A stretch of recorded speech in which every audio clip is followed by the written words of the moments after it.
Substance. Podcast stupéfiant. Bonjour à tous, bienvenue dans Substance, Psychoactif, bastion de la RDR, épisode 1.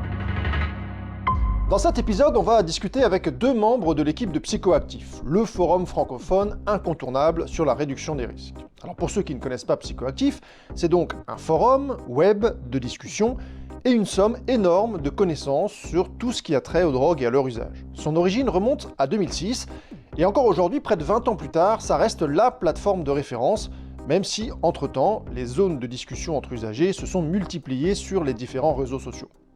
Mais Psychoactif n'est pas qu'un simple forum de discussion et d'entraide, c'est aussi une équipe très engagée dans la défense des droits des usagers. Une équipe qui porte une vision déculpabilisatrice de l'usage de drogue qui est encore assez rare en France.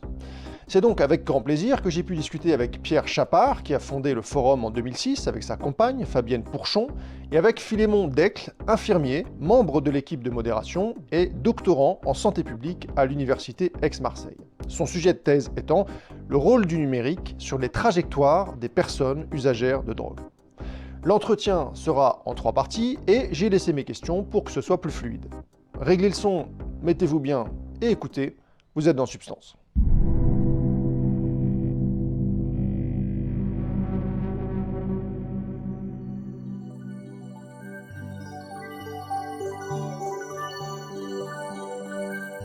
Alors pour commencer, Pierre, est-ce que tu peux nous raconter comment et pourquoi tu as fondé Psychoactif en 2006 avec Fabienne Pourchon, donc ta compagne?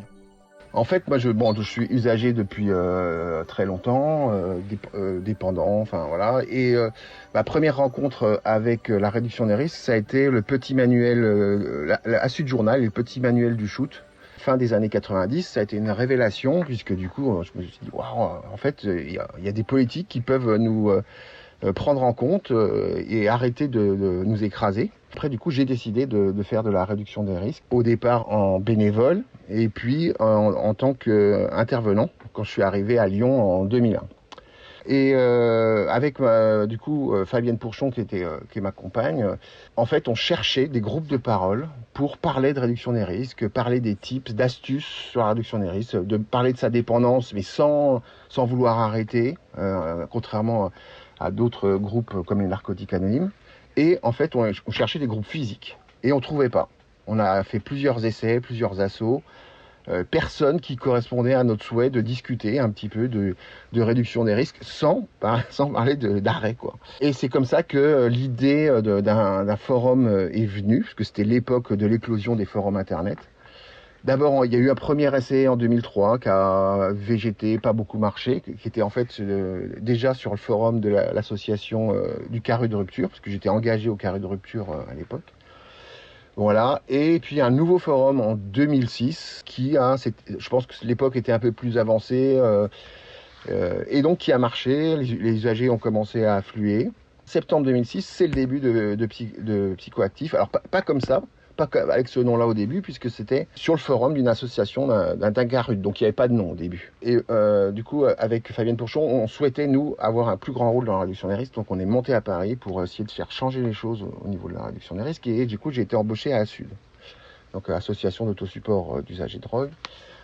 J'ai amené le forum avec moi, et pendant, 3 à 4 ans, du coup, le forum fait partie de l'association Asud, il était sur le forum d'Asud. Bon, c'était pas très satisfaisant parce que en fait il y avait que moi et l'équipe qui était concernée. Les autres membres de l'association ainsi on n'avait un peu rien à foutre de ce forum qui était un peu une verrue au milieu de tout le reste. Et en 2012, du coup, je change à nouveau pas de métier, hein, mais si de métier. Je deviens coordinateur du réseau français de réduction des risques qui a fait de tout le lobbying sur les salles de shoot, les salles de consommation à moindre risque. Et on décide, avec l'équipe qui était présente, l'équipe de modérateurs, on pourrait y revenir, hein, de partir d'Asud parce qu'on se trouve trop coincé à Asud, qui est une association très très injecteur. Et nous, on voulait parler à tous les usagers. Alors le forum, il a pris le nom de Psychoactif en 2009, mais à partir de 2012, on se barre d'Asud, on fait notre propre association, on fait notre propre forum qui prend vraiment le nom là, de Psychoactif en 2012. Voilà, moi ce que je retiens de ce que tu nous dis là, c'est que c'est cette idée en fait de ne pas stigmatiser l'usager, bien sûr, d'assumer sa consommation et puis de s'entraider entre usagers, quoi. Alors il y a un truc vachement important. L'idée de Psychoactif, ça a toujours tout de suite été de s'entraider entre pairs en parlant réduction des risques. Voilà comment on fait, comment on réduit les risques de l'injection, comment on réduit les risques de la prise de MDMA, voilà. L'importance vraiment cruciale de Psychoactif par rapport aux autres forums, aux autres associations, c'est qu'on a tout de suite voulu mettre les usages et pratiques au même niveau. C'est-à-dire que l'injection, le sniff, la dépendance, en fait, il n'y a pas de Psychoactif, sur Psychoactif, de bons et de mauvais usages. Et ça, c'est depuis le début. Voilà, et ça permet à tout le monde de pouvoir s'exprimer dans le respect là, mais dans beaucoup d'autres forums, c'est attention les injecteurs, faut pas qu'ils parlent, faut pas qu'on parle d'injection presque parce que ça pourrait inciter d'autres personnes, ou alors attention à la dépendance, tandis que là vraiment c'est une bienveillance pour tous les usages et toutes les pratiques sur Psychoactif, et ça l'est dès le départ et c'est très très important parce que ça va perdurer après. Et c'est vrai qu'en fait, il y a vraiment l'apparition d'une réduction des risques qui est centrée autour de l'usage et qui se met à accompagner l'usage, à travailler aussi comment réduire les risques en consommant, pas dans un but d'arrêt et dans quelque chose d'assez peu sanitarisé qui est né en fait dans l'espace techno et dans lequel c'est plein d'assauts, donc Keep Smiling et aussi Technoplus, qui ont créé plein de brochures sur prendre les produits, sur comment les prendre, quels effets et sur des manières pratiques de réduire les risques.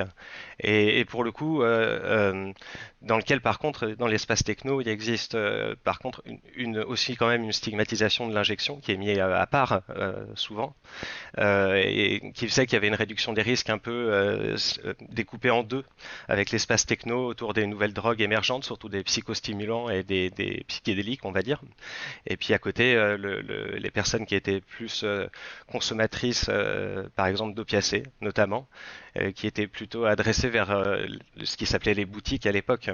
Et c'est vrai qu'il y avait une assez forte stigmatisation de l'héroïne, notamment dans l'espace techno.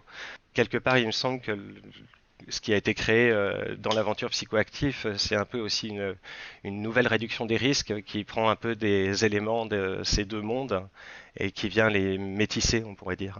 Ouais, je vois ce que tu veux dire. Il peut y avoir une sorte de tendance à se regarder un peu en chien de faïence entre usagers selon les drogues qu'on consomme. T'as ceux qui prennent des psychédéliques, qui regardent les autres de façon un peu méprisante, en pensant oui, mais nous on prend des drogues saines pour la santé. T'as ceux qui prennent des drogues pour faire la fête, qui pensent que ceux qui prennent des opiacés sont des junkies. En fait, les consommateurs reproduisent le regard méprisant de l'extérieur sur les autres catégories de consommateurs.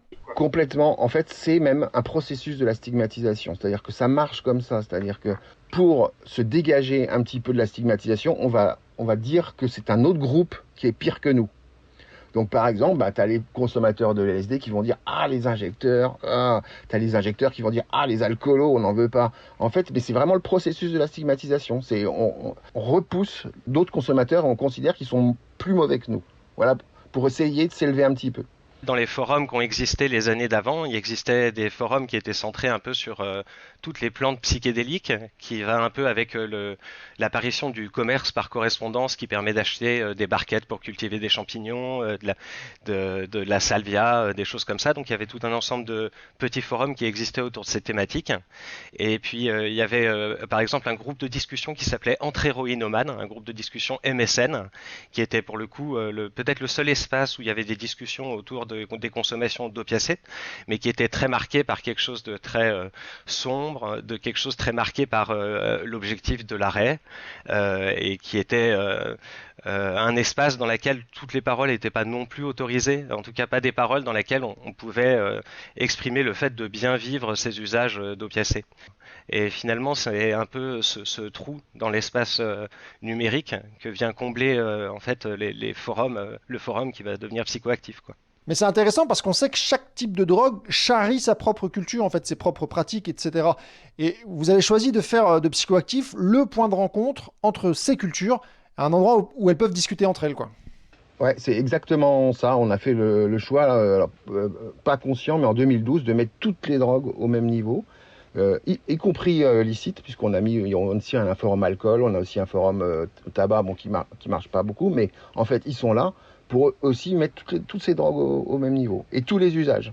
Voilà, c'est important pour nous et c'est vrai qu'il y a plusieurs cultures qui dialoguent sur psychoactifs, notamment une culture très, par exemple, psychédélique, psychonautisme, et puis une culture plus institutionnelle, liée plutôt au CARUD, parce qu'il y a aussi pas mal d'intervenants de CARUD qui viennent. Et alors, j'aimerais avoir votre point de vue sur une remarque que je me suis faite. En fait, j'ai l'impression qu'au fur et à mesure des années, vous êtes passé d'un forum plutôt axé échange pratique, concret sur l'usage de drogue, à quelque chose de plus politique. Notamment, j'ai lu des posts qui défendent les termes de personnes usagères de drogue, et non pas simplement usagers de drogue, un peu à l'image de ce que défendent les personnes en situation de handicap. Donc en fait, de faire évoluer le langage pour atténuer la stigmatisation. J'ai l'impression que plus ça va, plus vous évoluez vers le politique. Alors oui, complètement, c'était vrai que c'était plutôt des échanges pratiques sur, toi, comment injecter, comment... hein. Et depuis quelques années, c'est vraiment la prise de conscience qu'il nous faut un nouveau langage, des nouveaux concepts pour faire vivre la réduction des risques et la faire avancer. Voilà. Et donc, ben ouais, c'est toutes ces réflexions que tu as parlé. Donc, par exemple, tu vois, c'est la stigmatisation. Arrêter de parler d'usagers de drogue qui stigmatisent les personnes parce qu'elles les définissent en tant qu'usagers et parler de personnes usagères de drogue.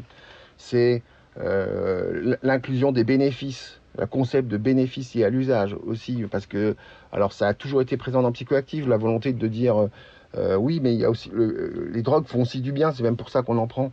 Mais clairement, avec le concept de bénéfice, ça ouvre beaucoup les choses et ça vient un peu contrecarrer toujours qu'on parle de dommages. Donc il y a aussi tout un travail sur le bénéfice. Il y a tout un travail sur les savoirs expérientiels, ce qui nous caractérise beaucoup, c'est-à-dire qu'est-ce qu'un savoir expérientiel, comment on l'utilise pour faire de la réduction des risques, comment on l'utilise pour s'entraider. Voilà, donc il y a d'autres, mais ça c'est vraiment,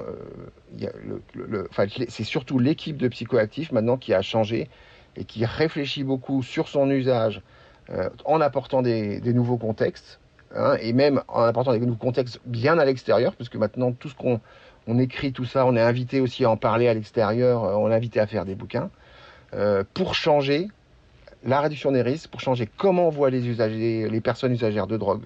Voilà. Et puis pour essayer de planter un coin dans la prohibition, quoi, qui est notre, quand même, notre combat de base. C'est-à-dire que faut arrêter que les usagers de drogue aillent en prison, quoi. Voilà.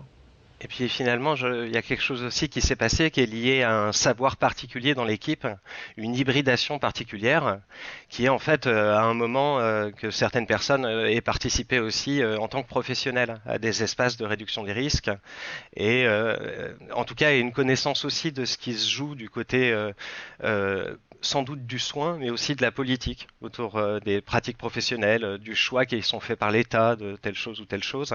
Je pense que ça a participé aussi à améliorer peut-être à créer une conscience un peu systémique plus large et aussi à avancer dans ses objectifs. Et je voulais aussi te demander, Philémon, parce que tu prépares une thèse sur le rôle du numérique sur la trajectoire des consommateurs, en quoi Internet a permis la diffusion de l'idée d'une réduction des risques?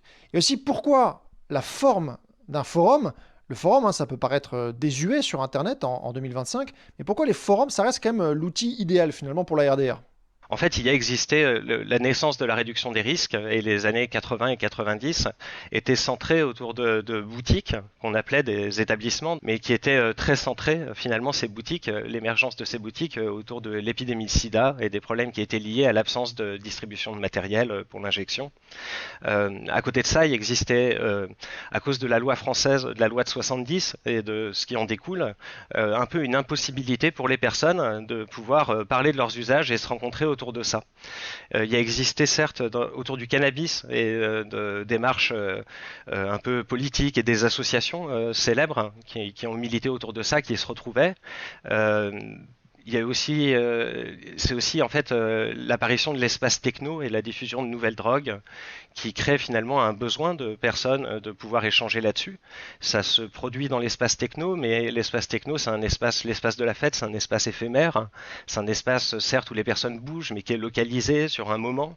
Et Internet, ça a permis en fait à des personnes de créer elles-mêmes par des moteurs de forums ou par, voire même en postant des codes, du code de open source, de créer des espaces de communication et d'échange en fait autour de plein de, on pourrait dire, loisirs et dont en fait l'usage de drogue.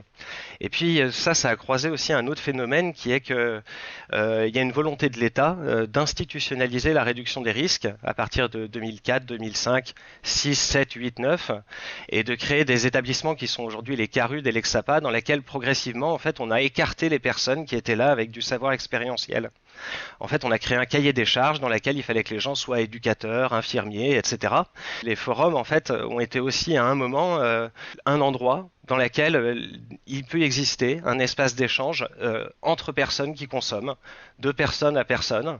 Et c'est vraiment ça que le numérique est venu permettre, en fait. Et de fait, les forums ont aussi une particularité, c'est que c'est on pourrait dire un réseau social, un média social qui a de la mémoire, qui permet en fait de structurer des choses, qui permet vraiment de structurer des savoirs spécialisés, des savoirs d'expertise, et dans de très nombreux domaines très variés. Le forum est un outil à part qui n'a pas le côté éphémère des réseaux sociaux qui sont arrivés après lui et qui permet vraiment de structurer un savoir, de l'accumuler, de l'agréger et de le mettre à disposition dans une forme particulière qui en fait un outil numérique particulier quand même. Alors je vais compléter. En fait, ce qui fait les forums, ce qui fait le succès des forums, c'est en fait que les usagers, pour la première fois, vont pouvoir venir témoigner de manière anonyme. Parce qu'avec la prohibition, ils ne pouvaient pas venir témoigner avant les usagers, publiquement. Et là, d'un coup, publiquement, ils vont pouvoir venir témoigner avec le pseudonymat, ils vont pouvoir venir témoigner de leur usage, pas forcément de leur arrêt, et puis et échapper à la prohibition et à la stigmatisation de la société dans ces forums. C'est pour ça que ça va exploser comme ça. Et du coup, il va y avoir pour la première fois des centaines de milliers, voire de millions de témoignages d'usagers non repentants qui va pouvoir permettre de créer un savoir qu'on appelle le savoir perjectif, qui est un savoir qui permet de faire de la réduction des risques. Le savoir perjectif, c'est par exemple un savoir qui concerne la majorité des usagers. Par exemple, qu'est-ce qu'une dose de LSD ? Ça, c'est du savoir perjectif. Et donc ça va pouvoir permettre de le diffuser à un ensemble de communautés. Voilà. Mais c'est vraiment, je trouve, l'échappement de la prohibition qui a permis le développement des forums. Et ça a permis aussi la création d'une culture de l'usage de drogue, en permettant aux usagers d'entrer en contact, de discuter, ce qui était beaucoup plus compliqué avant quand même, au-delà du cercle d'amis, quoi. Ouais, et qui reste ce que disait Philémon, c'est-à-dire de la mémoire, c'est vraiment la différence avec les réseaux sociaux. Et donc on le voit sur Psychoactif, c'est-à-dire que la page la plus consultée, c'est la page sur les recherches. Les gens vont chercher tout l'immense savoir qu'il y a sur Psychoactif. C'est la force aussi des forums par rapport à tout le reste. Ça vient aussi combler un trou, hein, c'est que finalement la production de savoir relève plutôt normalement de la recherche, on va dire, et finalement les politiques de financement de la recherche sont très centrées et guidées par la prohibition. Et donc la recherche, elle s'intéresse aux risques, aux dommages, mais pas à la manière de réduire les risques, et puis pas aux usages, pas à ce que les gens font de leurs usages, parce que ce qu'ils y cherchent.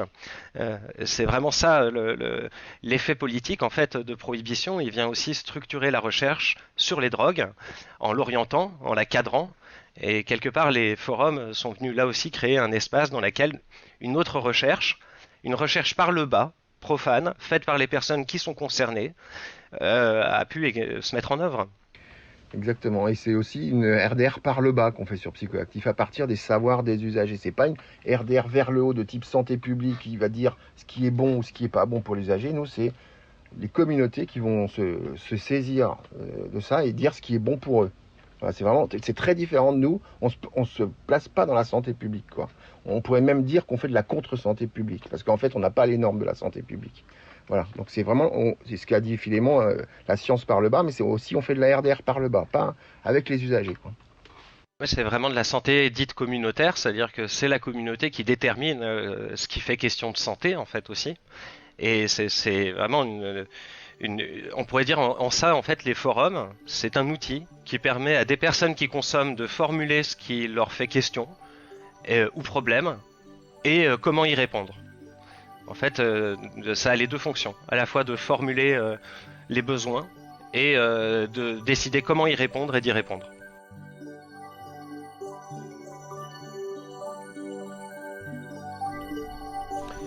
Et l'un de ces besoins, l'une des éternelles difficultés des usagers de drogue, c'est de connaître ce qu'ils consomment. Parmi les effets pervers de la prohibition des drogues, il y a notamment la vente de produits coupés de mauvaise qualité ou qui ne sont même pas ceux que les vendeurs assurent qu'ils sont. Avant de vous quitter, je vous rappelle que vous pouvez soutenir le podcast si vous le souhaitez grâce à une page Tipeee dont vous trouverez le lien en description. Dans le prochain épisode, Pierre et Philémon nous expliqueront le dispositif qu'ils ont réussi à mettre en place pour aider les consommateurs à ne plus consommer de produits frelatés. D'ici là, portez-vous bien.